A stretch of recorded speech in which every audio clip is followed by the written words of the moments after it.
हाँ सर, हाँ सर।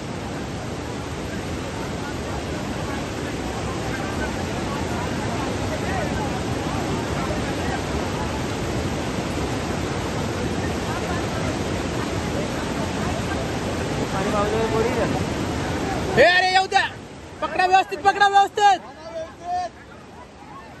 अरे अरे सुटला तो, अरे आला। अरे अरे अरे अरे याने सुटला। अरे अरे वडा वडा वडा वडा। अरे बाप,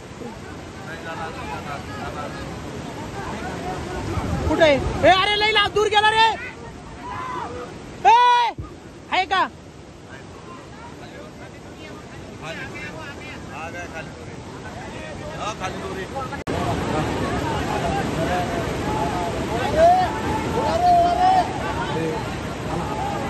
आला वा, अरे त्यानं दोडली खतरनाक पकडला। हा आला आला आला आला आला आला आला आला पाहिजे। हो हो हो हो, अरे गुड यार, गुड।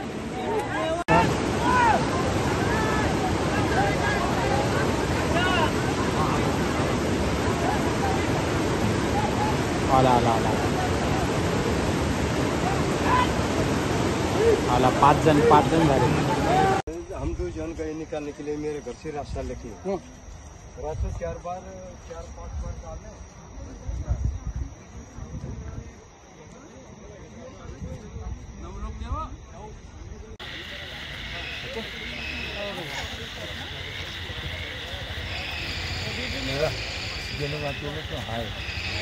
न्यूज 18 लोकमत। इथे काय शूटिंग आहे? आता तुम्ही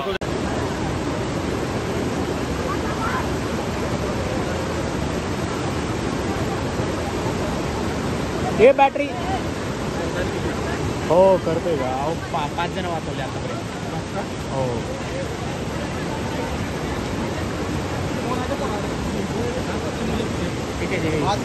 मुक्ताईनगरचे पूर्ण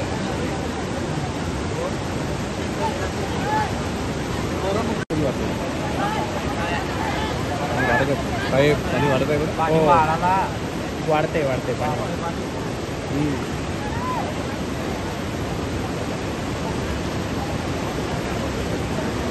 हो पण हुशार आहे, बरोबर पाठवतो बांधून। हो हो, तो पोरगा आहे ना बिना कपड्याच्या।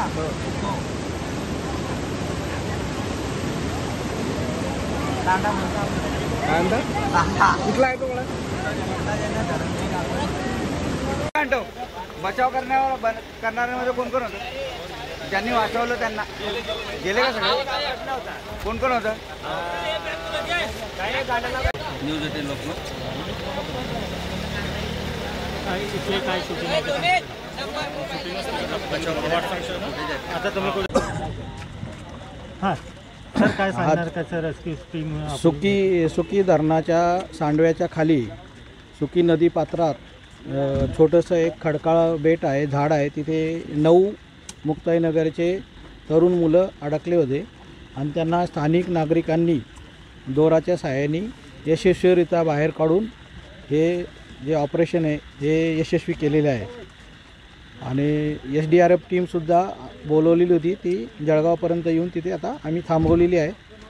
त्या मुलांना सावद्याला पोलीस स्टेशनला पाठवून त्यांच्या तिथून रवाना करणार आहेत, त्यांची वैद्यकीय तपासणी करणार आहेत आणि त्यानंतर ते रवाना होणार आहेत। मी सर्व स्थानिक नागरिक आणि स्थानिक जे कोणी पोहणारे आहेत ज्यांनी ही मदत केली त्यांचे प्रशासनाच्या वतीने आभार मानतो। धन्यवाद सर। नेमकं पर्यटन स्थळावरती बंदी घालण्यात आलेली आहे, तरी देखील या ठिकाणी कोणत्याही प्रकारे इथे बंदी दिसत नाही आहे। 15 ऑगस्टपर्यंत कुठलंही पावसाळी पर्यटन स्थळ हे धोकादायक असतं आणि त्या दृष्टीने माननीय जिल्हाधिकारी आता या पर्यटन स्थळांवर कर्फ्यूचे आदेश करत आहेत। इथून पुढे कोणत्याही व्यक्तीला पर्यटन स्थळावर जाता येणार नाही। त्या 15 ऑगस्टनंतर याचा आढावा घेऊन माननीय जिल्हाधिकारी महोदय जो काय आदेश करेल त्याप्रमाणे कार्य होईल। सर यावर काय घटना झाली होती? किती वाजेची घटना ही? हे मुलं सर्व मुक्ताईनगरचे आहेत, 9 मुलं आहेत एकूण. या मुलांनी फिरायला आले होते, फेरफटका मारायला आले होते. अचानक नदीला पूर आला, दुपारी मध्य प्रदेशमध्ये पाणी पडलं, त्यामुळे हे मुलं अडकून गेले. पुराचा एवढा प्रादुर्भाव होता की यांना बाहेर निघणं कठीण होतं. या भागातील गालबर्डी येथील राहणारे महावीर यांनी आम्हाला फोन केला की साहेब असे मुलं इथं अडकलेले आहेत. त्यानंतर आम्ही त्यांच्या मदतीला धावून आलो. येत असताना विशेष म्हणजे पालचे काही मंडळी आम्हाला मदत केली, त्यांना फोन केला, ते आले, 2 गाड्या भरून आल्या. स्पॉटवर गेल्यावर आम्हाला काही कळत नव्हतं, परंतु या मुलांनी दोर आणला, दोर आणून सगळी व्यवस्था केली. त्यामध्ये पोलीस, जनता, मान्य SDM सर, तहसीलदार मॅडम, आम्ही सर्वांनी एकत्र हे ऑपरेशन राबवलं. सर्वात महत्त्वाचं म्हणजे या भागातील नागरिकांनी आम्हाला खूप सहकार्य केलं. त्या सहकार्यामुळं हे 9 लोक वाचवले. त्यासाठी वारंवार माननीय SP सरांनी आमची पडताळणी केली, काय आहे, आम्हाला फोटो पाठवा, काय मदत पाहिजे, असं वेळोवेळी. त्याचप्रमाणे गावातल्या जनतेनेसुद्धा सहकार्य केलं. गावातल्या जनतेमुळं आणि वरिष्ठांच्या सहकार्यामुळं आम्ही आज त्या 9 लोकांचे प्राण वाचवू शकलो. नाही तर आज विपरीत घटना घडली असती. तरी माझं एक या लोकांना, इथल्या मुलांना, जनतेला आव्हान आहे, जोपर्यंत पाऊस आहे तोपर्यंत या भागात कोणी फिरायला किंवा पिकनिकला येऊ नये, अशी माझी आग्रहाची सर्वांना विनंती आहे.